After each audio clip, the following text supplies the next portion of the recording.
Chapter 12, Responses to Expansion and Change, 1828 to 1848.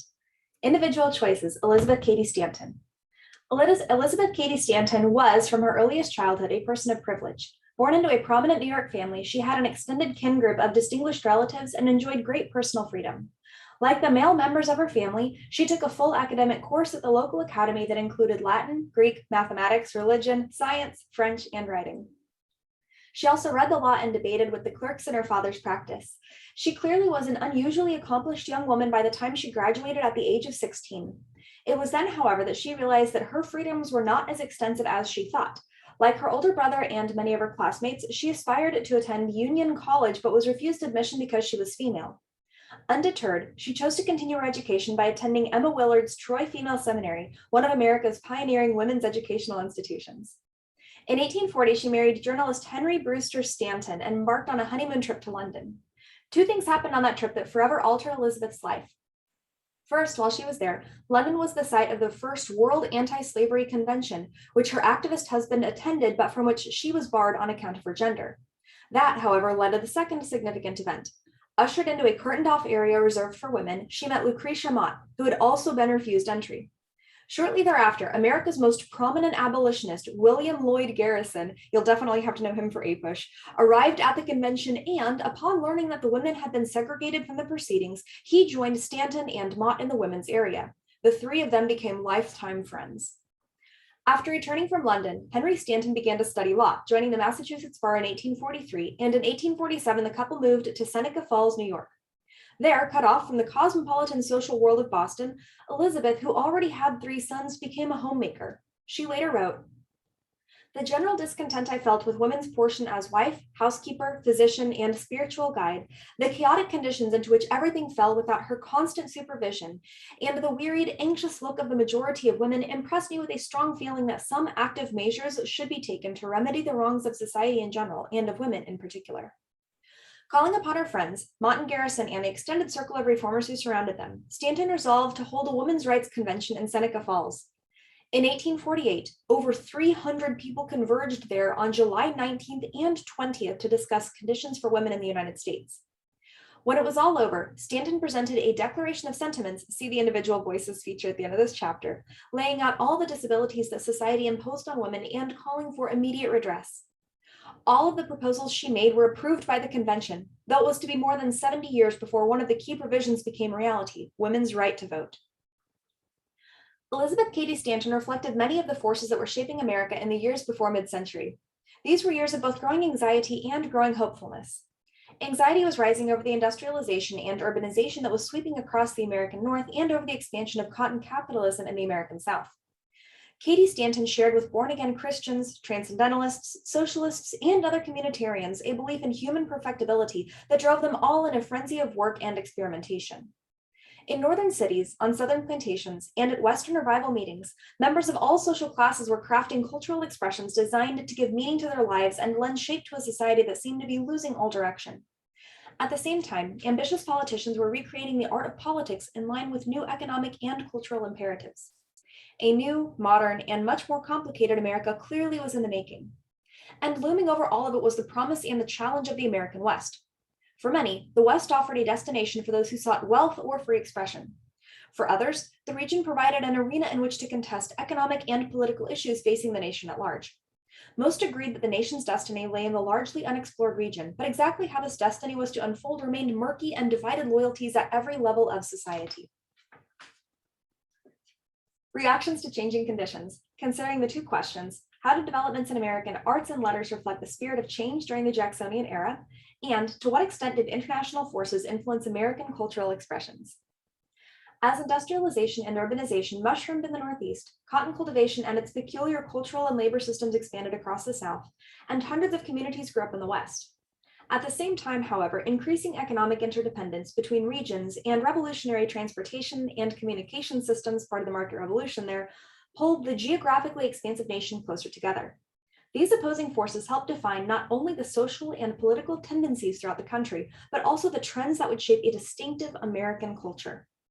Romanticism and genteel culture. Underlying the new mood in American culture was an artistic and philosophical attitude that swept across the Atlantic and found a fertile new home in North America. Romanticism stressed the heart over the mind, the wild over the uncontrolled, the mystical over the rational.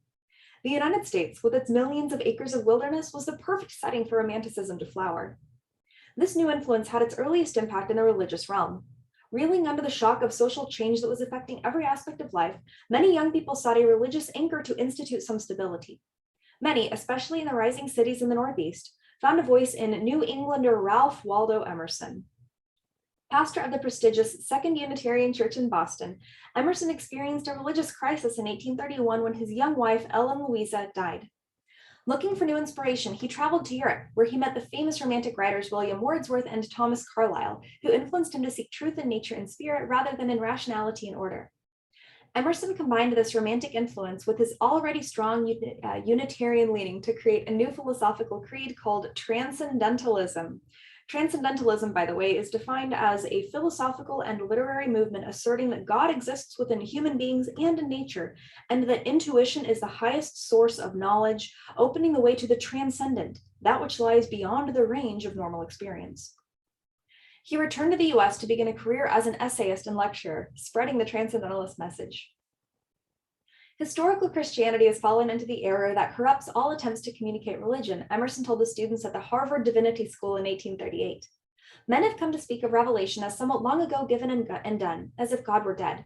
But for Emerson, God was everywhere active in each ray of the star, in each wavelet of the pool. Only through direct contact with the transcendent power in the universe could men and women know the truth. Emerson's writings were in tune with the cultural and economic currents of his day. In celebrating the individual, Emerson validated the surging individualism of Jacksonian America. In addition, because each person had to find his or her own path to knowledge, Emerson could extol many of the disturbing aspects of modernizing America as potentially liberating forces.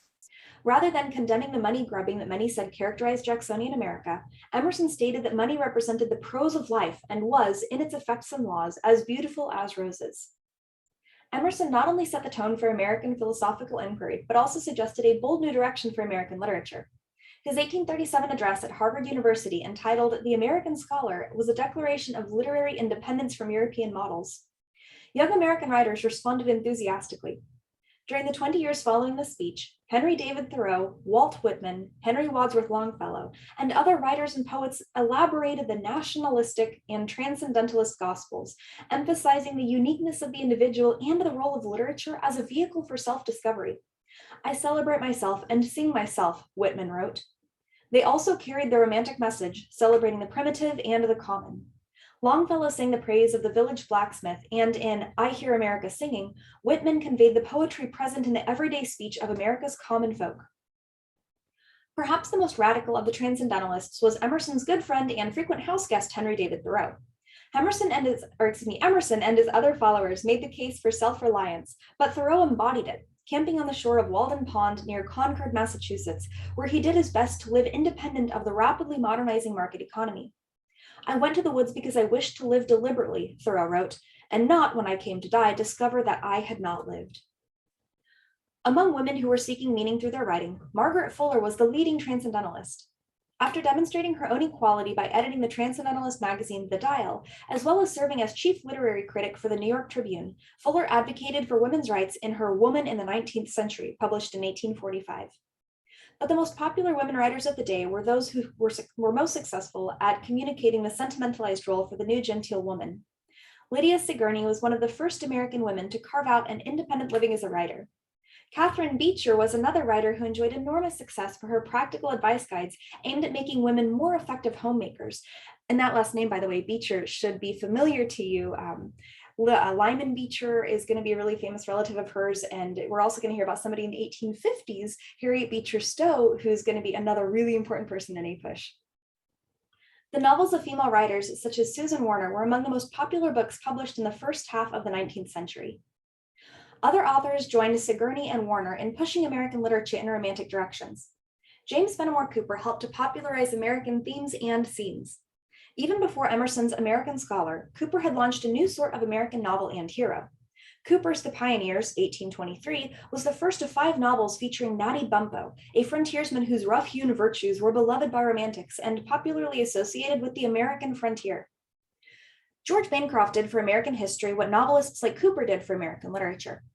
Bancroft set out in 1834 to capture the history of the United States from its first settlement, a story that eventually filled 10 volumes when he completed it in 1874. That's 40 years later.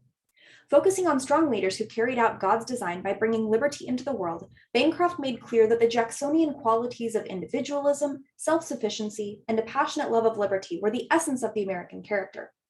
Bancroft's history became the definitive work of its kind, influencing generations of American students and scholars in their interpretations of the nation's past. Moving up to It Matters Today, popular media and the question of moral decency, before we move on to the next page. During the 1830s and 1840s, literacy for both men and women expanded enormously.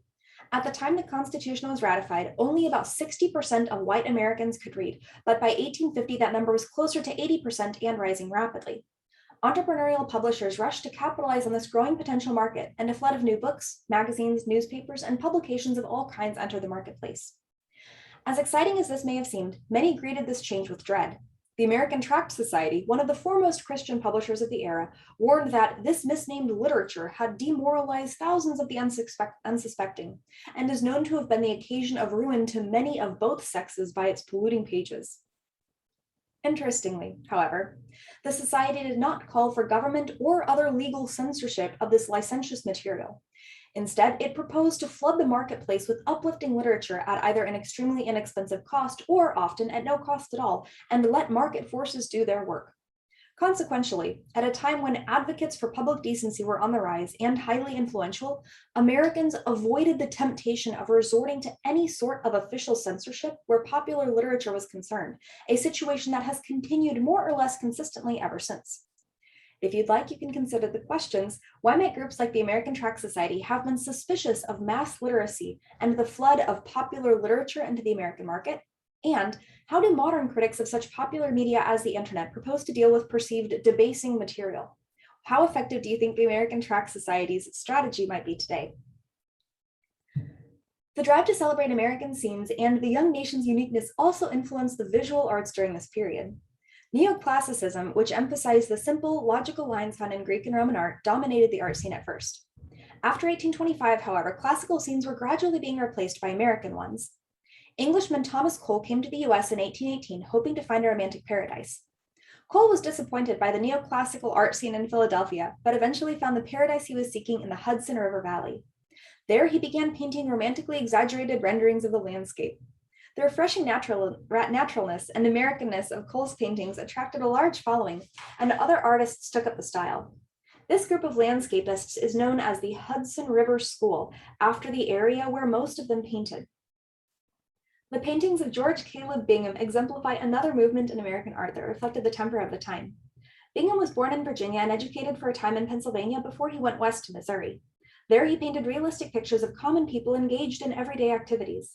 The flatboatmen, marketplace dwellers, and electioneering politicians in Bingham's paintings were artistic testimony to the emerging democratic style of America in the Jacksonian period.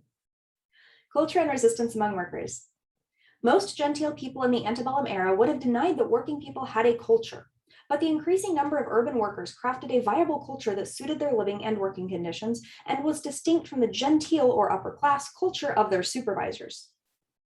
Wretched living conditions and dispiriting poverty encouraged working class people in northern cities to choose social and cultural outlets that were very different from those of upper and middle class Americans. Offering temporary relief from unpleasant conditions, drinking was the social distraction of choice. Whiskey and gin were cheap and available during the 1820s and 1830s as Western farmers used the new roads and canals to ship distilled spirits to urban markets. In the 1830s, consumers could purchase a gallon of whiskey for 25 cents. Even activities that did not center on drinking tended to involve it. While genteel and middle-class people remained in their private homes reading Sigourney or Cooper, working-class people attended popular theaters cheering entertainments designed to appeal to their less polished tastes. Minstrel shows featured fast-paced music and raucous comedy.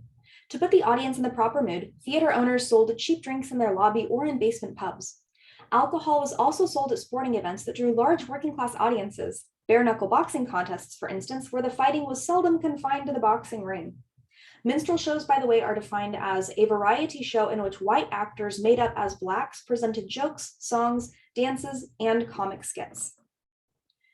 Stinging from their low status in the urbanizing and industrializing society, angry about living in hovels, and freed from inhibitions by hours of drinking, otherwise rational working men often pummeled one another to let off steam.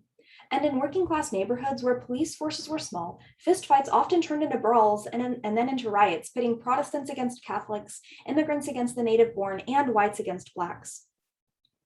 Working class women experienced the same dull but dangerous working conditions and dismal living circumstances as working class men, but their lives were even harder. Single women were particularly bad off. They were paid significantly less than men, but had to pay as much and sometimes more for living quarters, food, and clothing. Marriage could reduce a woman's personal expenses, but at a cost. While men congregated in the barbershop or candy store drinking and socializing during their leisure hours, married women were stuck in tiny apartments caring for children and doing household chores. In view of their grim working and living conditions, it is not surprising that some manufacturing workers protested their situations and embraced increasingly active strategies for dealing with them. The first organized labor strike in America took place in 1806 when a group of journeyman shoemakers stopped work to protest the hiring of unskilled workers to perform some tasks that higher paid journeymen and apprentices had been doing. The strike failed when a New York court declared the shoemakers' actions illegal, but in the years to come, many other journeymen's groups would try the same tactic, often with some success. Unlike the British Luddites, journeymen simply asked for decent wages and working conditions and some role in decision-making. Throughout the industrializing cities of the Northeast and the smaller manufacturing centers of the West, journeymen banded together in trade unions, assemblies of skilled workers grouped by a specific occupation. During the 1830s, trade unions from neighboring towns merged with one another to form the beginnings of a national trade union movement. In this way, house carpenters, shoemakers, and other craft workers established national unions through which they attempted to enforce uniform wage standards in their industries.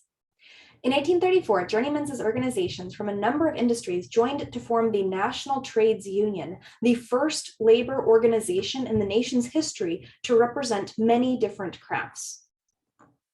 Not surprisingly, factory owners, bankers, and others who had a vested interest in keeping labor cheap used every device imaginable to prevent unions from succeeding. Employers formed manufacturing associations to resist union activity, and they used the courts to keep organized labor from disrupting business. Despite such efforts, a number of strikes affected American industries during the 1830s. In 1834 and again in 1836, women working in the textile mills in Lowell, Massachusetts, closed down production in the face of wage reductions and rising boarding house rates. Such demonstrations of power by workers frightened manufacturers, and gradually employers replaced native-born women in the factories with immigrants who were less liable to organize successfully and, more important, less likely to win approval from sympathetic judges or consumers. Still, workers won some small victories in the battle to organize. A symbolic breakthrough came in 1842 when the Massachusetts Supreme Court decided in the case of Commonwealth v. Hunt, very important, definitely no Commonwealth v. Hunt, that Boston's journeyman bootmakers were within their rights to organize in such a manner as best to subserve their own interests and to call strikes, formalizing an attitude courts had been acting on for some time. Commonwealth v. Hunt, by the way, it's a significant symbolic decision by the Massachusetts Supreme Court asserting that unionization was legal in that state. Though never as violent as those of the Luddites, not all labor protests were peaceful. In 1828, for example, immigrant weavers protested the pitiful wages paid by Alexander Knox, New York City's leading textile employer. Storming Knox's home to demand higher pay, the weavers invaded and vandalized his house and beat Knox's son and a cordon of police guards. The rioters then marched to the garret and basement homes of weavers who had refused to join the protest and destroyed their looms. Culture and resistance among slaves. Like their northern counterparts, slaves fashioned for themselves a culture that helped them to survive and to maintain their humanity under dehumanizing conditions.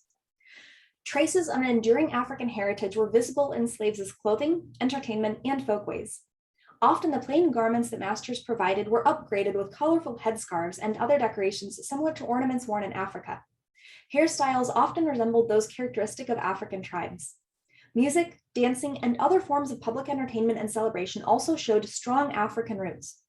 Musical instruments were copies of traditional ones, modified only by the use of New World materials.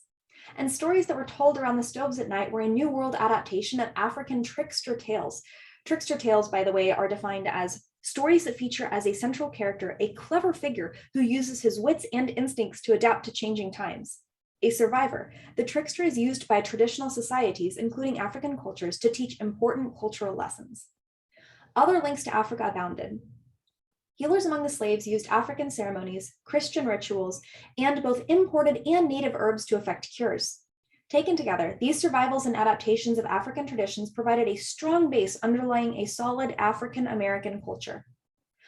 Abiding family ties helped to make this cultural continuity possible. Slave families endured despite kinship ties made fragile by their highly precarious life. Anyone might be sold at any time. In this insecure environment, another African legacy, the concept of fictive kinship, contributed to family stability by turning the whole community of slaves into a vast network of aunts and uncles. Within families, the separation of work along age and gender lines followed traditional patterns. Slave women, when not laboring at the assigned tasks of plantation work, generally performed domestic duties and tended to children, while the men hunted, fished, did carpentry, and performed other, quote, manly tasks. Children were likely to help out by tending family gardens and doing other light work until they were old enough to join their parents in the fields or learn skilled trades. Slaves' religion, like family structure, was another means for preserving unique African American traits. Although slaves were often designated as Baptists or Methodists, the Christianity they practiced differed in significant ways from that of their white neighbors. Slave preachers untrained in theology often merged Christian and African religious figures, creating unique African American religious symbols. Ceremonies, too, combined African practices such as group dancing with Christian prayer. The merging of African musical forms with Christian lyrics gave rise to a new form of Christian music, the Negro spiritual. That is defined as religious folk music originated by African Americans, often expressing a longing for deliverance from the constraints and hardships of their lives. Unlike workers in the North, who at least had some legal protections and civil rights, slaves had nothing but their own wits to protect them against a society that classed them as disposable personal property. Slaves were skilled at the use of passive resistance, which is defined as resistance by nonviolent methods. The importance of passive resistance was evident in the folk tales and songs that circulated among slaves, through which clever strategies for getting extra food, clothing, and other supplies were passed on from generation to generation. Slaves often stole food, not because they were hungry, but because its unexplainable disappearance flustered their masters. Farm animals also disappeared mysteriously, tools broke in puzzling ways, people fell ill from unknown diseases, and workers got lost on the way to fields. All of these events were subtle signs of slaves' discontent. Slaves also used flattery and trickery, convincing whites that slave-initiated improvements were really the master's idea. Not all slave resistance was passive. Perhaps the most common form of active resistance was running away. The number of slaves who escaped may never be known, though some estimate that an average of about 1,000 made their way to freedom each year. But running away was always a dangerous gamble. One former slave recalled, "No man who has never been placed in such a situation can comprehend the 1,000 obstacles thrown in the way of the flying slave." The most frightening form of slave resistance was open and armed revolt. The most serious and violent of these uprisings was the work of a Black preacher, Nat Turner. After years of planning and organization, in 1831, Turner led a force of about 70 slaves in a pre-dawn raid against the slaveholding households in Southampton County, Virginia. It took 4 days for white forces to stop the uprising. Turner and 16 of his followers were finally captured and executed. In the wake of Nat Turner's rebellion, fear of slave revolts reached paranoid levels in the South, especially in areas where slaves greatly outnumbered whites. After seeing a play depicting a slave insurrection, Mary Boykin Chestnut gave expression to the fear that plagued whites in the slave South. "What a thrill of terror ran through me as those yellow and black brutes came jumping over the parapets. Their faces were like so many of the same sort at home. How long would they resist the seductive and irresistible call, 'Rise, kill, and be free'?" Frightened and often outnumbered, whites felt justified in imposing stringent restrictions and using harsh methods to enforce them. In most areas, free African Americans were denied the right to own guns, buy liquor, hold public assemblies, testify in court, and vote. Slaves were forbidden to own any private property, to attend unsupervised worship services, and to learn reading and writing. And before we keep going, there's a special excerpt on 286 about a deeper understanding of history, the problem with legal history, the significance of Commonwealth v. Hunt. When prominent historian and economist Edwin E. Whitty looked at historians as interpretations of early labor decisions, he came to a shocking conclusion: the historians were wrong. Historians, he wrote, had usually concluded that the courts were antagonistic to the working classes, antagonistic meaning to work against, because they ruled that combinations of workmen to raise their wages, shorten hours, and compel the employment of their own members were unlawful conspiracies, and that it took the decision in Commonwealth v. Hunt to turn the situation around. But, Whitty argued, this interpretation of the early American labor cases will not stand the test of an examination of the original sources. Instead, what Whitty discovered was that in the preponderance of antebellum, meaning before the Civil War, labor cases, the only expressions of hostility to labor were statements made in passing by judges and prosecutors that, as he put it, have been mistaken for established legal doctrines. Where the actual law was concerned, labor activities as such were never illegal in the US, and therefore Commonwealth v. Hunt made no legal difference. Yet historians continued and still continue to call Commonwealth v. Hunt a legal turning point.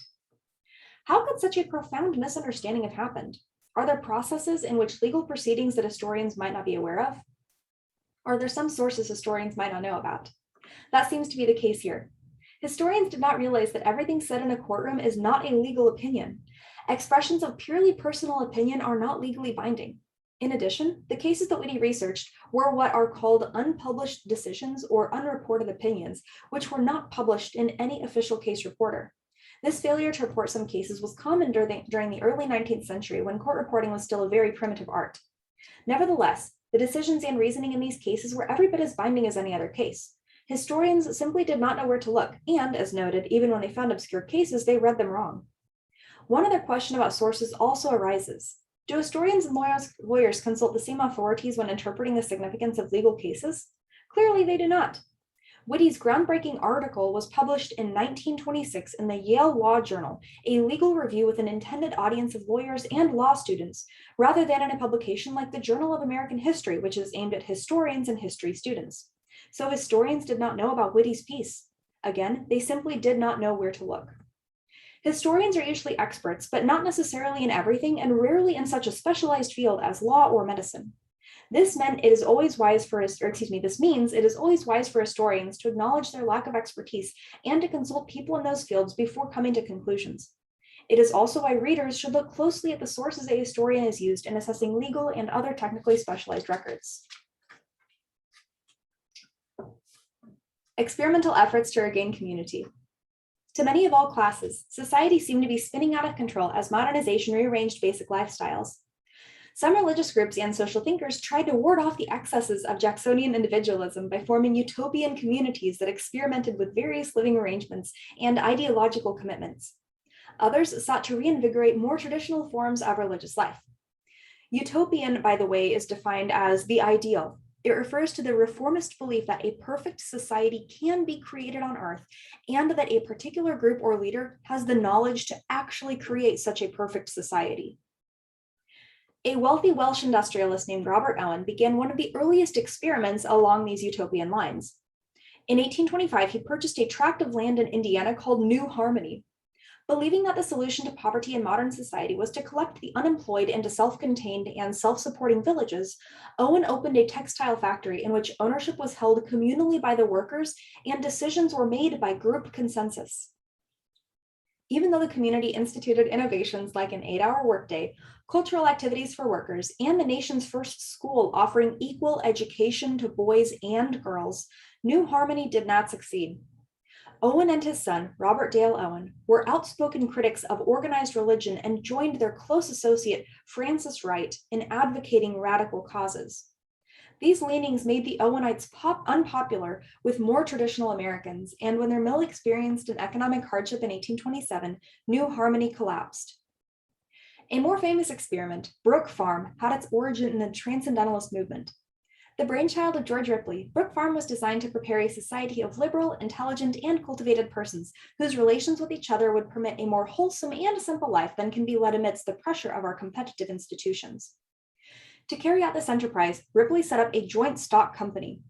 Most of the stockholders were transcendentalist celebrities such as Nathaniel Hawthorne and Ralph Waldo Emerson, but they disappointed Ripley by failing to invest their time and labor, merely dropping in from time to time. In 1844, Ripley adopted a new constitution that drew upon French utopian socialist Charles Fourier for inspiration. Charles Fourier, by the way, is defined as a French utopian socialist theorist who argued that people were capable of living in perfect harmony under the right conditions, which included communal life, socialist economics, and republican government. Ripley emphasized community self-sufficiency, the equal sharing of earnings among members of the community, and the periodic redistribution of tasks and status to prevent boredom and to prevent elitism. With this new disciplined ideology in place, Brook Farm began to appeal to serious artisans and farmers, but a disastrous fire in 1845 cut the experiment short. Other Fourierist communities were also founded during this period. Nearly 100 such organizations sprang up from Massachusetts to Michigan and southward into Texas. Unlike Fourierist communities, some communal experiments were grounded in religious beliefs. The Oneida community, established in central New York in 1848, for example, reflected the notions of its founder, John Humphrey Noyes. Though educated in theology at Andover and Yale, Noyes could find no church willing to ordain him because of his strange belief that his followers could escape sin through faith in God, communal living, and group marriage. Unlike Brook Farm and New Harmony, the Oneida community was very successful financially, establishing thriving logging, farming, and manufacturing businesses. It was finally dissolved as the result of local pressures directed at the free love practiced by its members. Economically successful communities were also operated by the Shakers. The Shakers, by the way, were a mid-18th century offshoot of the Quakers. Founded in England by Mother Ann Lee, Shakers engaged in spirited worship, including dancing and rhythmic shaking, hence their name, and practiced communal living and strict celibacy, which means they don't have sex. Free love never disturbed their settlements. Shakers practiced absolute celibacy. Founded in Britain in 1770 and then transported to America in 1774, the sect grew slowly at first, but in the excitement of the early 19th century, in the context of the Second Great Awakening, which we'll get to as a proper term here shortly, expanded at a vigorous rate. By 1826, 18 Shaker communities had been planted in 8 states and were home to as many as 6,000 followers. The Shaker communities succeeded by pursuing farming activities and the manufacture and sale of furniture and handcrafts admired for their design and workmanship. Like most such experiments, the Shaker movement went into decline after 1860, although vestiges of it remain operative today. By far, the most successful of these experimental communities was the Mormons discussed in the last chapter. Beginning in 1831, Joseph Smith Jr. had a series of revelations calling for the creation of what would be called the United Order, under which church members consecrated all of their property to the church. The objective, according to Smith, was to make every man equal according to his family, according to his circumstances, and his wants and needs. The church measured off plots of various sizes, up to 40 acres, and assigned them to families. Thus, a man who consecrated a lot of property and had a large family might receive a grant of 40 acres, but a man with no family or a small family might receive only 10 acres. The size of a land grant determined the extent to which the recipient was obligated to support community efforts. When the church ordered the construction of irrigation systems or other public works, a man who had been granted 40 acres had to provide 4 times the amount of labor as one who had only been granted 10 acres. And if the allocation produced more than the individual family actually needed, all surpluses were to be turned over to the church, from which the needs of the poor were to be supplied. Also, not unlike Christian socialist Noyes, Smith received a revelation permitting plural marriage, meaning that one man can marry many women. These practices were a large part of the reason for the persecution of the Mormons and their flight to Utah, where they increasingly formalized the dictates of the United Order. A Second Great Awakening. While some were drawn to transcendentalism and a handful chose to follow revolutionary communitarian leaders, others sought solace within existing mainstream denominations. Beginning in the 1790s, both theologians and popular preachers sought to create a new Protestant creed that would maintain the notion of Christian community in an atmosphere of increasing individualism and competition. Disturbed by perceptions of rising secularism and declining church memberships, Protestant activists like Joseph Tracy crafted a new evangelical movement that they hoped would launch a Second Great Awakening. Mirroring tendencies in the political and economic realms, Protestant thinking during the opening decades of the 19th century emphasized the role of the individual. One young Yale theologian, Nathaniel Taylor, created a new theology that was entirely consistent with the prevailing secular creed of individualism. Secular, by the way, means non-religious. According to this new doctrine, God offers salvation to all, but it is the individual's responsibility to seek that salvation. Thus, the individual has free will to choose or not to choose salvation. Taylor's ideas struck a responsive chord in a restless and expanding America. Hundreds of ordained ministers, licensed preachers, and lay exhorters, those, by the way, are church members who preach but are not an ordained minister, carried the message of individual empowerment to an anxious populace. Unlike Calvinist Puritanism, which characterized women as the weaker sex, the new evangelicalism stressed women's spiritual equality with and even spiritual superiority to men. Not surprisingly, young women generally were the first to respond to the new message. The most effective preachers of the day turned women into agents spreading the word to their husbands, brothers, and children. Charles Grandison Finney, you've definitely got to know his name, stood out among a new generation of preachers. A former school teacher and lawyer, Finney experienced a soul-shattering religious conversion in 1821. Declaring that the Lord Jesus Christ had retained him to plead his cause, Finney performed on the pulpit as a spirited attorney might argue a case in court. Seating those most likely to be converted on a special anxious bench, Finney focused on them as a lawyer might focus on a jury. The result was likely to be dramatic. Many of the targeted people fainted, jerked, or cried out in hysteria. Such drama brought Finney enormous publicity, which he and an army of imitators used to gain access to communities all over the West and Northeast. The result was a nearly continuous season of religious revival. The Second Great Awakening spread from rural community to rural community like a wildfire until, in the 1830s, Finney carried the fire into Boston and New York City. The Second Great Awakening, by the way, is formally defined as an upsurge in religious fervor that began around 1800 and was characterized by revival meetings. The new revivals led to the breakdown of traditional church organizations and the creation of various Christian denominations. Congregationalists, Presbyterians, Baptists, and Methodists split into groups who supported the new theology and those who clung to more traditional notions. In the face of such fragmentation and competition, all denominations became concerned about state and church relations.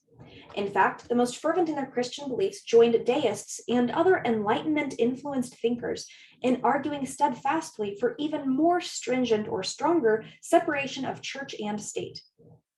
Under such pressure, in 1838, Massachusetts became the last state to abolish its legally established church. Disestablishment, in turn, added to the spirit of competition as individual congregations vied for voluntary contributions to keep their churches alive.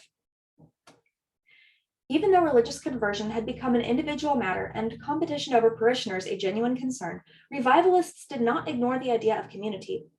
I know this is all algebra to those who have never felt it, Finney said, but to those who have experienced the agony of wrestling, prevailing prayer for the conversion of a soul, you may depend on it that soul appears as dear as a child is to the mother who brought it forth with pain.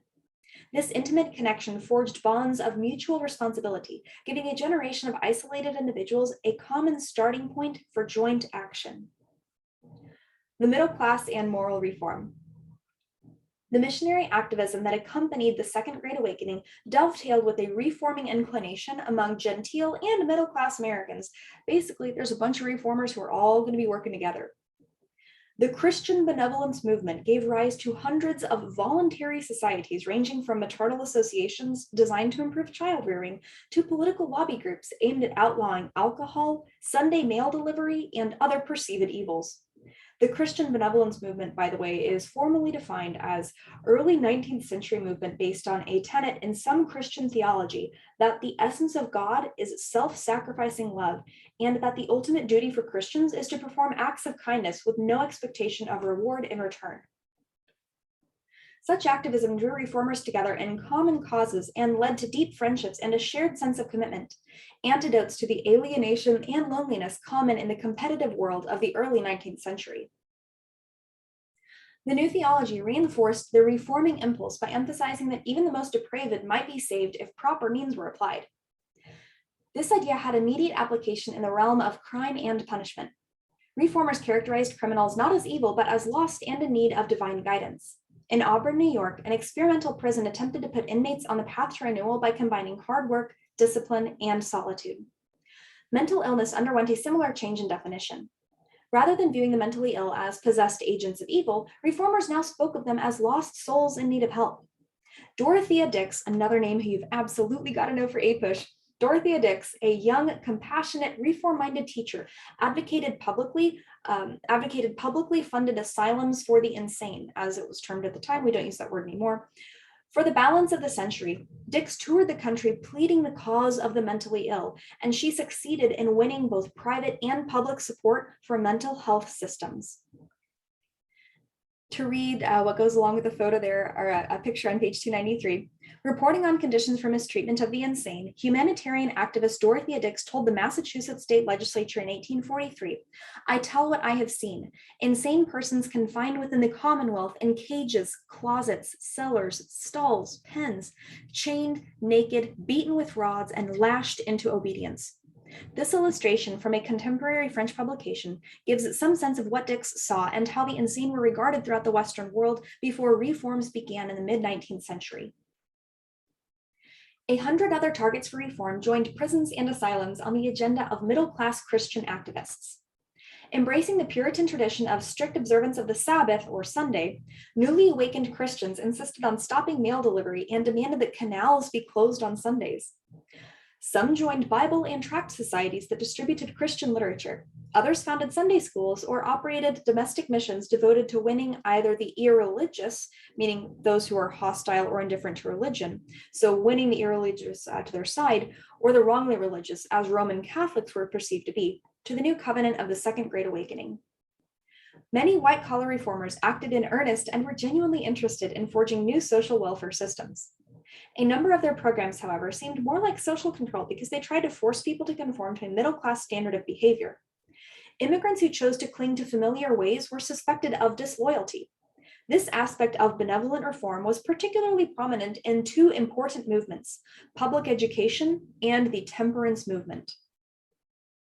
Before the War of 1812, most Americans believed that education was the family's or the church's responsibility, and it did not require children to attend school. But as the complexity of economic, political, and cultural life increased during the opening decades of the 19th century, Horace Mann and other champions of education pushed states to introduce formal public schooling. Like his contemporary Charles G. Finney, Mann was trained as a lawyer, but unlike Finney, he believed that ignorance, not sin, lay at the heart of the nation's problems. When Massachusetts made Mann the superintendent of a statewide board of education, he immediately extended the school year to a minimum of 6 months, and he gradually replaced the traditional curriculum, rooted in the classics of ancient Roman and Greek learning, with courses in arithmetic, practical geography, and physical science.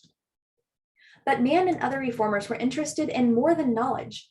They were equally concerned that new immigrants and the children of the urban poor be trained in Protestant values and middle-class habits.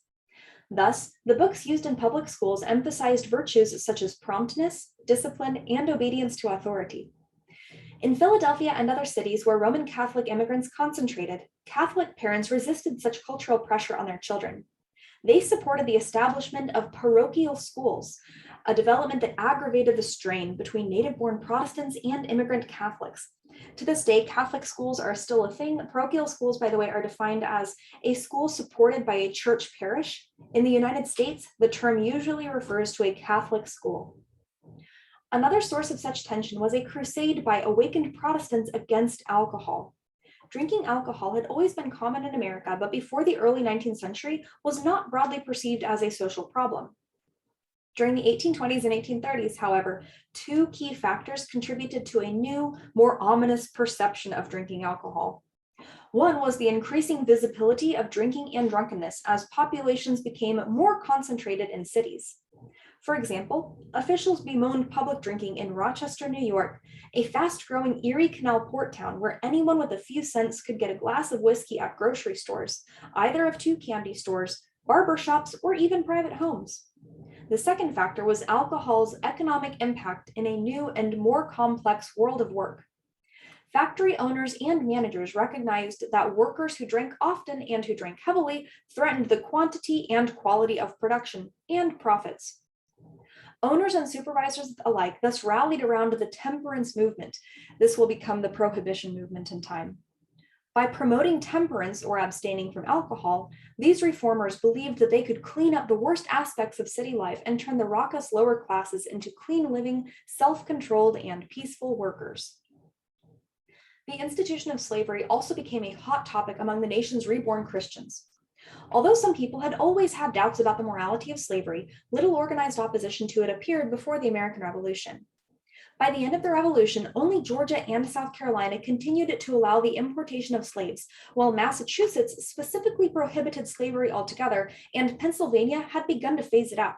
Remember, there's a lot of Quakers in Pennsylvania, and Quakers will, around the time of the Revolution, say that if you're going to maintain membership in the Quaker Church, you're not allowed to be a slaveholder. So it makes sense that Philadelphia is in that list. By the mid-1780s, most states, including those in the South, had active anti-slavery societies.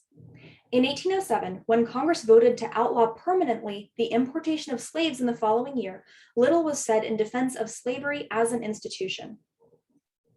Public feeling about slavery during these years is reflected in the rise in the American Colonization Society, founded in 1817. This society was rooted in economic pragmatism, meaning they're trying to be practical, humanitarian concern for slaves' well-being, and white supremacy. Such ideas prompted the organization to propose that if slave owners emancipated their slaves, or if funds could be raised to purchase their freedom, the freed slaves should immediately be shipped to Africa. The American Colonization Society is formally defined as an organization founded in 1817 to end slavery gradually by assisting individual slave owners to liberate their slaves and then transporting them to Africa. Most preachers active in the Second Great Awakening supported the idea of colonization, but a few individuals pressed for more radical reforms. The most vocal leader among the anti-slavery forces during the early 19th century was William Lloyd Garrison. In 1831, he founded the nation's first prominent abolitionist newspaper, The Liberator. In it, he advocated immediate, uncompensated, meaning you're not going to be paid back, for emancipation for African Americans, with no compensation for slaveholders. In the following year, Garrison founded the New England Anti-Slavery Society, and then, in 1833, the National American Anti-Slavery Society. At first, Garrison stood alone. Some Christian reformers joined his cause, but the majority held back. In eastern cities, workers lived in dread of either enslaved or free blacks flooding in, lowering wages and destroying job security. In all regions, white supremacists argued that Garrison's strategy would eventually lead to blacks mixing with the white population, a possibility that they found extremely distasteful. Thus, most whites detested the notion of immediate emancipation, and radical abolitionists at this early date were almost universally ignored, or worse, they were attacked when they denounced slavery. Still, support for the movement gradually grew. In 1836, petitions flooded into Congress demanding an end to the slave trade in Washington, D.C. Not ready to engage in an action quite so controversial, Congress actually passed a gag rule that automatically tabled any petition to Congress that addressed the abolition of slavery. The gag rule is very important. It's going to be in effect for almost a decade. And again, it basically says, or it's in Congress, basically says that Congress will not address anything that talks about abolition of slavery. They're basically just not going to debate slavery. Many evangelical women became active in the anti-slavery cause. Moved by their activism, in 1840, Garrison proposed that a woman be elected to the executive committee of the American Anti-Slavery Society. But later that year, when Elizabeth Cady Stanton and other women went to the first World Anti-Slavery Convention in London, British anti-slavery advocates refused to seat them. One prominent feeble abolitionist, Angelina Grimke, gave voice to her contemporaries' frustration at such treatment. Are we aliens because we are women? Have women no country, no interests staked in public weal or welfare, no liabilities in the common peril, no partnership in a nation's guilt and shame? In that same year, her sister Sarah went further, writing a powerful indictment against the treatment of women in America and a call for equality. In letters on the equality of the sexes and the condition of women, Sarah proclaimed, "The page of history teems with women's wrongs, and it is wet with women's tears. Women must," she said, "arise in all the majesty of moral power and plant themselves side by side on the platform of human rights with man, to whom they were designed to be companions, equals, and helpers in every good word and work." Like Sarah Grimke, many other women backed away from male-dominated causes and began advancing their own causes, as illustrated in 1848, when Lucretia Mott and Elizabeth Cady Stanton called concerned women to Seneca Falls. The Whig alternative to Jacksonian democracy.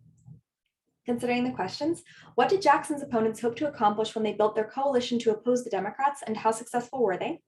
And what cultural factors helped contribute to the particular composition and policy interests of the Whigs? The fundamental structural changes that had led to social and cultural transformations had an enormous impact on politics as well. Although Andrew Jackson was quite possibly the most popular president since George Washington, not all Americans agreed with his philosophy, policies, or political style. Men like Henry Clay and Daniel Webster, who inherited the crumbling structure of Jefferson's Republican Party, continually opposed Jackson in and out of Congress, but seemed unable to overcome sectional differences to challenge Jackson's and Van Buren's cohesive Democratic Party. Gradually, however, anger over Jackson's policies and anxiety about change forged cooperation among the disenchanted, who coalesced into a new national party. What that means is that the Whig Party is going to be composed of people who all that they might have in common might be disliking Jackson. The end of the old party structure. The last full year of Jackson's first term in office, 1832, was a landmark year in the nation's political history. In the course of that single year, the Seminoles declared war on the United States, Jackson declared war on the Second Bank, South Carolina declared war on the binding power of the Constitution, and the Cherokees waged a continuing war in the courts to hold on to their land. The presidential election that year reflected the air of political crisis. Henry Clay had started the bank war to rally Jackson's opponents. The problem was that Jackson's enemies were deeply divided among themselves. Clay opposed Jackson because the president refused to support the American system and used every tool at his disposal to attack Clay's economic policies. Southern politicians like Calhoun, however, feared and hated Clay's nationalistic policies as much as they did Jackson's assertions of federal power. And political outsiders like the anti-Masons distrusted all political organizations. The 1832 election campaign underscored these divisions. The anti-Masons kicked off the anti-Jackson free-for-all in September of 1831 when they held the nation's first nominating convention in Baltimore. Party co-founder Thurlow Weed's skillful political manipulation had pulled in a wide range of people who were disgusted with what Jefferson had called political party tricks, and the convention drew a broad constituency. Using all this charm and influence, Weed cajoled the convention into nominating William Wirt, a respected lawyer from Maryland, as its presidential candidate. Anti-Masons fully expected that when the Republicans met in convention later in the year, they would rubber stamp the anti-Masonic nomination and present a united front against Jackson. But the Republicans, fearful of the anti-Masons' odd combination of machine politics and anti-party paranoia, nominated Henry Clay as their standard bearer. The Republicans then issued the country's first formal party platform, a ringing document supporting Clay's economic ideas and attacking Jackson's use of the spoils system. A party platform, by the way, is a formal statement of the principles, policies, and promises on which a political party bases its appeal to the public. And the spoils system is defined as a system associated with American politics in which a political party, after winning an election, gives government jobs to its supporters as a reward for working toward victory. Even having two anti-Jackson parties in the running did not satisfy some. Distrustful of the anti-Masons and put off by Clay's nationalist philosophy, Southerners in both parties refused to support any of the candidates. They finally backed nullification advocate John Floyd of Virginia. Lack of unity contributed to disaster for Jackson's opponents. Wirt and Floyd received votes that might have gone to Clay. But even if Clay had gotten those votes, Jackson's popularity and the political machinery that he and Van Buren controlled would have given him the victory. The president was reelected with a total of 219 electoral votes to Clay's 49, Wirt's 7, and Floyd's 11. Jackson's party lost 5 seats in the Senate, but gained 6 in the House of Representatives. Despite unsettling changes in the land and continuing political chaos, the people still wanted the hero of New Orleans as their leader. The new political coalition. If one lesson emerged clearly from the election of 1832, it was that Jackson's opponents needed to pull together if they expected to challenge the growing power of, quote, King Andrew. Adopting names used by political organizations in Great Britain, Clay and his associates began calling Jackson supporters Tories, supporters of the king, and calling themselves Whigs. The anti-monarchical label stuck, and the new party formed in 1834 was called the Whig Party. Again, the Whig Party is traditionally the party of opposed to the monarchy. The Whigs eventually absorbed all the major factions that opposed Jackson. At the heart of the party were Clay supporters, advocates of strong government and the American system in economics. Remember that Clay is going to support BIT, the bank, infrastructure, and tariffs. The nullifiers in the South, however, quickly came around with Calhoun's growing awareness that Jackson was perhaps more dangerous to his constituents' interests than was Clay. The anti-Masons joined the Whigs because of their disgust at Jackson's use of patronage and back-alley politics, not to mention the fact that he was a Mason, overcoming their distrust of Clay's party philosophy. A final major group to rally to the Whigs were evangelicals who disapproved of Jackson's personal lifestyle, his views on slavery, his Indian policy, and his refusal to involve government in their moral causes. The congressional elections in 1834 provided the first test for this new coalition, the Whigs. In this first electoral contest, the Whigs won nearly 40% of the seats in the House of Representatives and more than 48% in the Senate. Clearly, cooperation was paying off. Van Buren in the White House. Jackson had seemed to be a tower of strength when he was first elected to the presidency in 1828, but by the end of his second term, he was nearly 70 years old and plagued by various ailments. Old Hickory decided to follow Washington's example and not run for a third term. Instead, Jackson used all the power and patronage at his command to ensure that Martin Van Buren, his most consistent loyalist, would win the presidential nomination at the Democratic Party convention. There's a political cartoon, by the way, on 296. It is very popular, King Andrew I. To read the little bit below that, calling themselves Whigs after the English political party that opposed royal authority, Henry Clay, John C. Calhoun, and Daniel Webster joined forces to oppose what they characterized as Andrew Jackson's kingly use of power. This lithograph from 1834 depicting Jackson in royal dress stepping on the Constitution expresses their view quite vividly. Van Buren was a skilled organizer whose ability to create unlikely political alliances had earned him the nickname the Little Magician. Throughout Jackson's first term, Van Buren had headed the kitchen cabinet and increasingly became Jackson's chief political henchman. In 1832, Jackson had repaid his loyalty by making him vice president with the intention of launching him into the presidency. He had replaced Calhoun, who was his first vice president. Meanwhile, Clay and his Whig associates were hatching a plot to deny the election to the Democrats. Instead of holding a convention and thrashing out a platform, the Whigs let each region's party organization nominate its own candidates. Whig leaders hoped a large number of candidates would confuse voters and throw the election into the House of Representatives, where skillful political management and Van Buren's unpopularity might unseat the Democrats. As a result, 4 favorite sons ran on the Whig ticket. Favorite sons, by the way, are candidates nominated for office by delegates from his or her own region or state. Daniel Webster of Massachusetts represented the Northeast. Hugh Lawson White, a Tennessean and former Jackson supporter, ran for the Southwest. South Carolina nullifier W.P. Magnum represented the South. William Henry Harrison, former governor of Indiana Territory, was tapped to represent the Northwest. Weed underestimated the Democrats' hold on the minds of the voters. Van Buren captured 765,483 popular votes, more than Jackson had won in the previous election, but his performance in the Electoral College was significantly weaker than Jackson's had been. Van Buren squeaked by with a winning margin of less than 1%, but it was enough to foil the Weed's plot to send the election to the House of Representatives. It became clear from the beginning that Van Buren's presidency would be a troubled one. As soon as he assumed office, the nation was hit by another terrible financial crisis. The Panic of 1837 was a direct outcome of the bank war and Jackson's money policies, but it was Van Buren who would take the blame. The crisis had begun with Nicholas Biddle's manipulation of credit and interest rates in an effort to discredit Jackson and have the second bank rechartered in spite of the president's veto.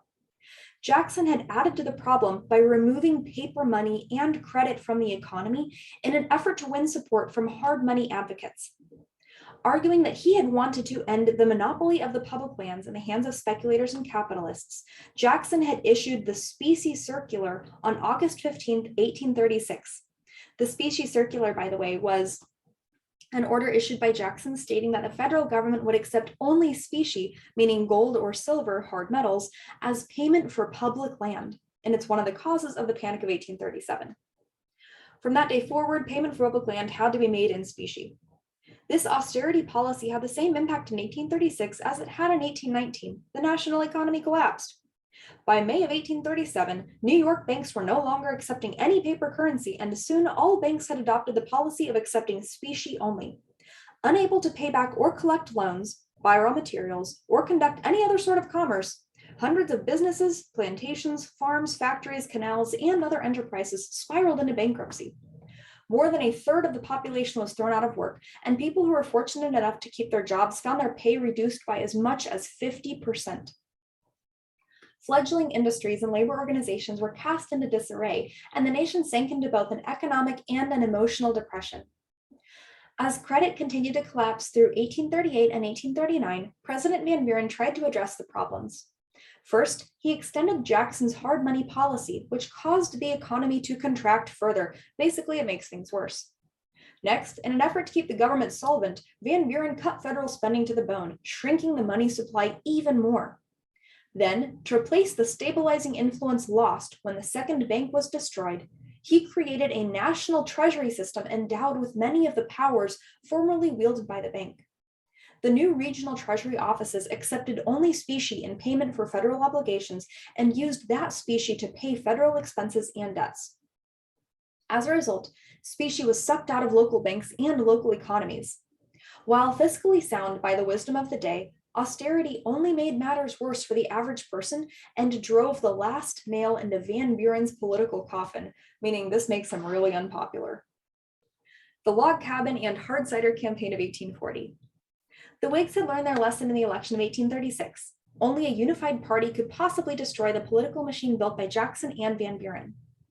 As the nation sank into depression, the Whigs determined to use whatever means were necessary to break the Democrats' grip on the voters and were prepared to line up behind a single candidate. Once again, Henry Clay hoped to be the party's nominee, but Thurlow Weed convinced the party that William Henry Harrison would have a better chance in the election. For Harrison's running mate, the party chose John Tyler, a Virginia senator who had bolted from Jackson's Democratic Party during the Bank War. Weed clearly hoped that the Virginian would draw votes from the planter South, while Harrison carried the West and the North. Although the economy was in bad shape, the Whig campaign avoided addressing any serious issues. Instead, the Whigs launched a smear campaign against Van Buren. Although he was the son of a lowly tavern keeper, the Whig press portrayed him as an aristocrat whose expensive tastes were signs of dangerous excess during an economic depression.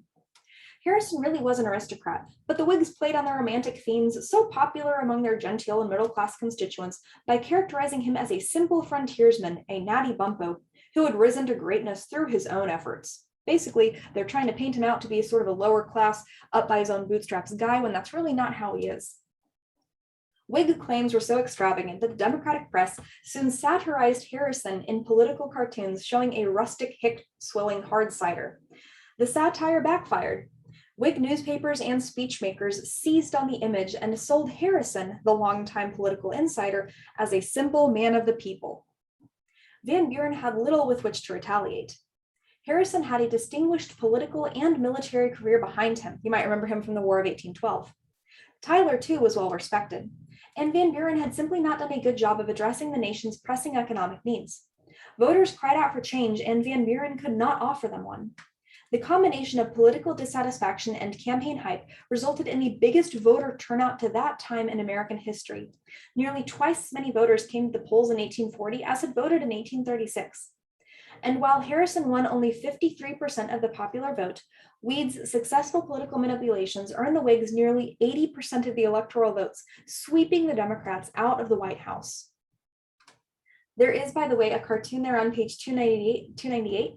This anti-Whig cartoon suggests that the 1840 Log Cabin and Hard Cider campaign for William Henry Harrison was merely a trap set by bank parlor, ruffle shirt, silk stocking elites to capture the votes of the industrious and laboring classes of our citizens of both town and country. Of course, such propaganda failed. Harrison won in an electoral landslide. The triumph of manifest destiny. Considering the questions, what forces in American life contributed to the concept of manifest destiny? And to what extent did the actions taken by American settlers in Oregon and Texas reflect the ideal of manifest destiny? The key to Harrison's success was the Whig Party's skillful manipulation of the former general's reputation as a frontiersman and popular advocate for westward expansion. And again, they still know his name from the War of 1812. From the Battle of Tippecanoe, he and Tyler are going to run on that slogan, Tippecanoe and Tyler too. With politics bogged down in a debate over tariffs, public finance, and dozens of other practical, if boring, policy matters, the nationalistic appeal of seizing and occupying the West brought an air of excitement to public discourse. It was this allure that helped to draw out the thousands of new voters in 1840 and would provide a new basis for political cooperation and contention in the years to come. The rise of manifest destiny. The new spirit that came to life in American politics and rhetoric in the years after 1840 found expression in a single phrase, manifest destiny. During the antebellum period, Romantic nationalism, land hunger, and evangelicalism shaped a new and powerful commitment to westward expansion. And manifest destiny, of course, is defined as the ideology prevalent during the 19th century that the US is destined to stretch from coast to coast, from sea to shining sea. As the American Board of Commissioners for Foreign Missions noted in its annual report for 1827, the tide of emigration is rolling westward so rapidly that it must speedily surmount every barrier till it reaches every habitable part of this continent. The power of this force led many to conclude that the westward movement was not just an economic process, but was part of a divine plan for North America and the world.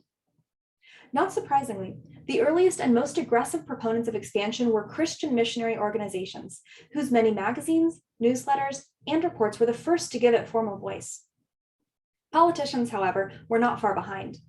Democratic warhorse and expansion advocate Thomas Hart Benton of Missouri borrowed both the tone and content of missionary rhetoric in his speeches promoting generous land policies, territorial acquisition, and even overseas expansion. In 1825, for example, Benton argued in favor of American colonization of the Pacific coast and eventually of Asia. Expansion to the north and west. One major complication standing in the way of the nation's perceived manifest destiny was that other countries still owned large parts of the continent. The continued presence of the British, for example, proved to be a constant source of irritation. During the War of 1812, the war hawks had advocated conquering Canada and pushing the British from the continent altogether. Although events thwarted this ambition, many continued to push for that objective by either legal or extra-legal, meaning not quite legal, means. One source of dispute between the US and Great Britain was the Oregon question. The vast Oregon tract had been claimed at one time or another by Spain, Russia, France, England, and the US, and of course Native Americans lived there too. By the 1820s, only England and the US continued to contest for its ownership. At the close of the War of 1812, the two countries had been unable to settle their claims, and in 1818, they had agreed to joint occupation of Oregon for 10 years. They extended this arrangement indefinitely in 1827, with the proviso that either country could end it within 1 year's notice. Oregon's status as neither British nor American presented its occupants with an unstable situation. One early incident occurred in 1841 when a wealthy pioneer died, and because the Oregon country had no laws, no guidelines existed on who was entitled to inherit his property. Settlers finally created a probate court, instructing it to follow the statutes of the state of New York, and appointed a committee to frame a constitution and draft a basic code of laws. A probate court, by the way, is a court that establishes the validity of wills and administers the estates of people who have died. Opposition from the British put an end to this early effort at self-rule, but the movement continued. 2 years later, Americans began agitating again, this time because of wolves preying on their livestock. They held a series of wolf meetings in 1843 to discuss joint protection and resolved to create a civil government. Although the British tried to prevent it, the Assembly passed the first organic laws of Oregon on July 5, 1843, making Oregon an independent republic in all but name. Independence, however, was not the settlers' long-term goal. The document's preamble announced that the Code of Laws would continue in force until such time as the United States of America extend their jurisdiction over us. So they're basically just waiting to become a state. In the wider world, Russian imperial expansion. As the United States pushed westward toward the Pacific, Russia was expanding its borders southward toward the Mediterranean. And like the United States, the Russians faced serious resistance from indigenous tribes and neighboring nations.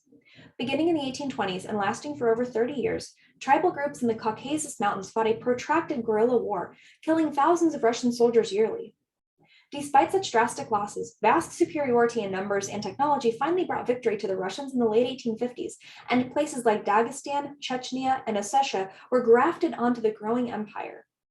Like contemporary Americans, Russians were sure that they were participating in an exceptional mission, a manifest destiny of their own. And when it was over, the Tsar's forces declared pride in having civilized and domesticated a savage frontier. Ironically, throughout the United States, newspapers and magazines condemned Russian aggression, ignoring the amazing parallels between that behavior and their own. Revolution in Texas. Similar problems faced American settlers who had taken up residence in Spain's, then Mexico's territories in the Southwest. Although the Spanish and then the Mexican government had invited Anglo-Americans to settle in the region, these pioneers generally ignored Mexican customs and disregarded Mexican law. This was particularly the case after 1829, when Mexico began attaching duties to trade items moving between the region and the neighboring United States. Mexico also abolished importing slaves. Bad feelings grew over the years, but the distant and politically unstable Mexican government could do little to enforce laws and customs. In addition, despite the friction between cultures in Texas, many Tejanos were disturbed by the corruption and political instability in Mexico City and were as eager as their Texian counterparts to participate in the United States' thriving cotton market. Assuming responsibility for forging a peaceful settlement, Stephen F. Austin went to Mexico City in 1833. While Austin was there, Antonio Lopez de Santa Anna seized power. Although he had supported Mexico's Republican Constitution adopted in 1824, Santa Anna had since come to the conclusion that Mexico was not ready for democracy. Upon assuming power, he suspended the Constitution, dismissed Congress, and set himself up as the self-declared Napoleon of the West. Throughout Mexico, citizens who had anticipated democracy were outraged by Santa Anna's actions. To the south, in Yucatan and elsewhere, provinces openly rebelled. The same potential existed along the northern frontier as well. Trying to avoid an open break, Austin met with Santa Anna in 1834 and presented several petitions advocating reforms and greater self-government in Texas, but Santa Anna made it clear that he intended to exert his authority over the region. On his arrival back in Texas in 1835, Austin declared, "War is our only recourse." Mexican officials, viewing the unrest in Texas as rebellion against their authority, issued arrest warrants for all the Texas troublemakers they could identify, and they deployed troops to San Antonio. Austin immediately sent out word for Texans to arm themselves. The Texas Revolution started quickly thereafter when the little town of Gonzales refused to surrender a cannon to Mexican officials on September 29, 1835. Angered by the rebellion, Santa Anna personally led the Mexican army into Texas, arriving in San Antonio on February 23, 1836. Knowing that Santa Anna was on his way, Texas militia commander William Travis moved his troops into the Alamo. On March 6th, Santa Anna ordered an all-out assault, and despite staggering casualties, he was able to capture the former mission. Most of the post's defenders were killed in the assault, and Santa Anna executed those who survived the Battle of the Alamo. While Travis struggled at the Alamo, General Sam Houston was busy rounding up troops for a more general war against the invading Santa Anna. Despite the loss at the Alamo, Texans continued to underestimate Santa Anna's strength and his resolve to put down the rebellion. After a series of defeats, however, the Texans scored a stunning victory on April 21st at the San Jacinto River and captured Santa Anna. In exchange for his release, in May of 1836, Santa Anna was forced to sign the Treaty of Velasco, recognizing Texas's independence and acknowledging the Rio Grande as the border between Texas and Mexico. As in Oregon, many leaders in Texas hoped their actions would lead to swift annexation by the United States. Basically, they really want to become a state. In 1838, Houston, by then President of the Republic of Texas, invited the United States to annex Texas. Because all of Texas lay below the Missouri Compromise line of 3630, John Quincy Adams, now a Whig member of the House of Representatives, filibustered for 3 weeks against the acquisition of such a massive block of potential slave territory. Basically, Texas would come in as a huge slave state. Seeking to avoid national controversy, Congress refused to ratify the annexation treaty. The politics of manifest destiny. Although Adams was typical of one wing of the Whig coalition, he certainly did not speak for the majority of Whigs on the topic of national expansion. The party of manufacturing, revivalism, and social reform inclined naturally toward the blending of political, economic, and religious evangelicalism that was manifest destiny. William Henry Harrison himself, the United Party's first national candidate, was a colorful figure in American westward expansion, again, the Battle of Tippecanoe there, and his political campaign in 1840 celebrated the simple virtues of frontier life. When Harrison died soon after taking office in 1841, his vice president, John Tyler, picked up the torch of American expansionism. Tyler was a less typical Whig than even Adams. A Virginian and states' rights advocate, he had been a staunch Democrat until the nullification crisis, when he bolted the party to protest Jackson's strong assertion of federal power. As president, Tyler seemed to still be more Democratic than Whig. Although he had objected to Jackson's use of presidential power, like Old Hickory, Tyler as president was unyielding where ideology was concerned. He vetoed high protective tariffs, internal improvement bills, and attempts to revive the second bank of the US. He's basically opposed to all of Clay's programs. Tyler's refusal to promote Whig economic policies led to a general crisis in government in 1843, when his entire cabinet resigned over his veto of a bank bill. Tyler did share his party's desire for expansion, though. He assigned to Secretary of State Daniel Webster to negotiate a treaty with Britain to settle disputes over the Canadian border. The resulting Webster-Ashburton Treaty of 1842 gave a large chunk of Lower Canada to the US and finalized the nation's northeastern border. In that same year, Tyler also adopted an aggressive stance on the Oregon question by appointing Elijah White, one of the organizers of the Wolf meetings, as the federal Indian agent for the region, undercutting British authority. Tyler also pushed a forceful policy toward Texas. In 1842, Sam Houston repeated his invitation for the U.S. to annex Texas, only to be rebuffed by Secretary of State Webster, a New Englander who shared Adams's views. When Webster resigned with the other cabinet officers in 1843, however, Tyler replaced him with fellow Virginian Abel P. Upshur, who immediately reopened the matter of Texas annexation. Negotiations between Houston's representatives and Tyler's Secretary of State, Upshur at first, then after Upshur's death, John C. Calhoun, led to a treaty of annexation on April 11, 1844. In line with the Treaty of Velasco, the annexation document named the Rio Grande as the southern border of Texas. Annexation remained a major arguing point between pro-slavery and anti-slavery forces, however, and the treaty failed ratification in the Senate. The issue of Texas annexation then joined the Oregon question as a major campaign issue in the presidential election of 1844. This put the two leading political figures of the day, Democrat Martin Van Buren and Whig Henry Clay, in an uncomfortable position. Van Buren was on record as opposing the extension of slavery and was therefore against the annexation of Texas. Clay, the architect of the American system, was opposed to any form of uncontrolled expansion, especially if it meant fanning sectional tensions, and he too opposed immediate annexation of Texas.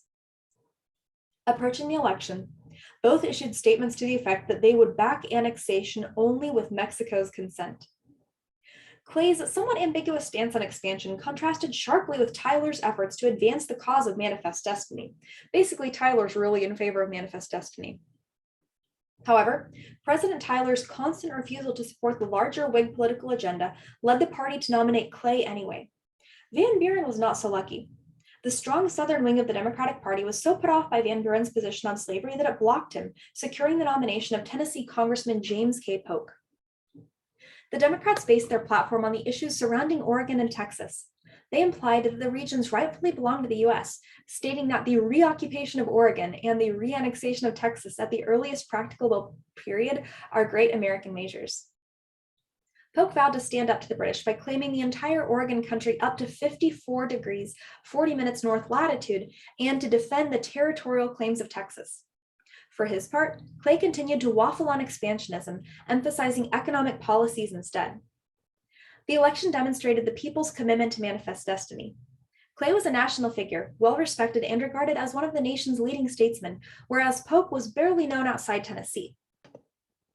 Still, Polk polled 40,000 more popular votes than Clay and garnered 65 more electoral votes. Seeing the election as a political barometer, outgoing President Tyler prepared a special message to Congress in December of 1844, proposing a joint resolution annexing Texas. Many congressmen who had opposed annexation could not ignore the clear mandate given to manifest destiny in the presidential election, and the bill to annex Texas passed in February of 1845, meaning that Texas would become a state. Holding to his position he had taken prior to the election, in his annual message for 1845, Polk asked Congress to end the joint occupation of Oregon. Referring to the largely forgotten Monroe Doctrine, the president insisted that no nation other than the US should be permitted to occupy any part of North America and urged Congress to assert exclusive control over the Oregon Country, even if doing so meant war. Neither the US nor Britain intended to go to war over Oregon. The only issue, where the border would be, was a matter for the bargaining table, not the battlefield. Recalling the rhetoric that had gotten him elected, Polk insisted on 5440. The British lobbied for the Columbia River as the boundary, but their position softened quickly. The fur trade along the Columbia was in rapid decline and had become unprofitable by the early 1840s. As a result, in the spring of 1846, the British Foreign Secretary offered Polk a compromise boundary at the 49th parallel. The Senate recommended that Polk accept the offer, and a treaty settling the Oregon question was finally ratified on June 15th of 1846. Individual voices. Elizabeth Cady Stanton, The Declaration of Sentiments, Seneca Falls Women's Rights Convention, 1848. At the 1848 Women's Rights Convention held in Seneca Falls, New York, Elizabeth Cady Stanton wrote a Declaration of Sentiments that was presented to the 300 male and female delegates who attended. The document presented an overview of Stanton's and Lucretia Mott's views on the conditions for women. A second document presented 11 specific resolutions relating to equality under the law, rights to control property, and other prominent gender issues, including a demand for women's suffrage, which means the vote. The official minutes of the convention specify that all 11 were finally passed by a large majority. This document might start off sounding a little bit familiar. See if you can't maybe figure out what it's trying to copy and why. When, in the course of human events, it becomes necessary for one portion of the family of man to assume among the people of the earth a position different from that which they have hitherto occupied, but one to which the laws of nature and of nature's God entitle them, a decent respect to the opinions of mankind requires that they should declare the causes that impel them to such a course. We hold these truths to be self-evident, that all men and women are created equal, that they are endowed by their Creator with certain inalienable rights, that among these are life, liberty, and the pursuit of happiness. That to secure these rights, governments are instituted, deriving their just powers from the consent of the governed. Whenever any form of government becomes destructive of these ends, it is the right of those who suffer from it to refuse allegiance to it, and to insist upon the institution of a new government, laying its foundation on such principles, and organizing its powers in such form as to them shall seem most likely to affect their safety and happiness. Prudence, indeed, will dictate that governments long established should not be changed for light and transient causes, and accordingly all experience hath shown that mankind are more disposed to suffer while evils are sufferable, than to right themselves by abolishing the forms to which they are accustomed. But when a long train of abuses and usurpations, pursuing invariably the same object, evinces a design to reduce them under absolute despotism, it is their duty to throw off such government and to provide new guards for their future security. Such has been the patient sufferance of the woman under this government, and such is now the necessity which constrains them to demand the equal station to which they are entitled. The history of mankind is a history of repeated injuries and usurpations on the part of man toward woman, having in direct object the establishment of an absolute tyranny over her. To prove this, let facts be submitted to a candid world. Now, in view of this entire disenfranchisement of one half the people of this country, their social and religious degradation, in view of the unjust laws above mentioned, and because women do feel themselves aggrieved, oppressed, and fraudulently deprived of their most sacred rights, we insist that they have immediate admission to all the rights and privileges which belong to them as citizens of the United States. Chapter summary. Americans responded in many different ways to the unsettling changes that had been taking place as the nation modernized and expanded. Different economic classes responded by creating their own cultures and by adopting specific strategies for dealing with anxiety. Some chose violent protest, some passive resistance. Some looked to heaven for solutions and others to earthly utopias. And out of this complex swirl, something entirely new and unexpected emerged, a new America on its way to being socially, politically, intellectually, and culturally modern. A new generation emerged that grasped greedily at the opportunities offered by new economic and cultural arrangements. Literacy grew as never before in the nation's history, and with it a thirst for new knowledge. Book publishers, magazine editors, and charitable societies competed to meet this new demand for information and entertainment. And this group of young readers sought to express itself not only in literature, but in politics as well. As expanding media made more people aware of issues taking place nationwide, they were drawn into politics as never before. In the presidential election of 1840, almost 2.5 million men cast ballots, more than 1 million more who had voted 4 years earlier. In that election, William Henry Harrison, a man who had become a national figure by fighting against Indian sovereignty and for westward expansion, swept a new sentiment, a new feeling into national politics. Increasingly, Americans came to believe that the West would provide the solutions to the problems ushered in by new conditions. In the short term, this notion led to an exciting race by Americans toward the Pacific. But different visions about how the West would solve the nation's problems soon added to the ever-growing air of crisis.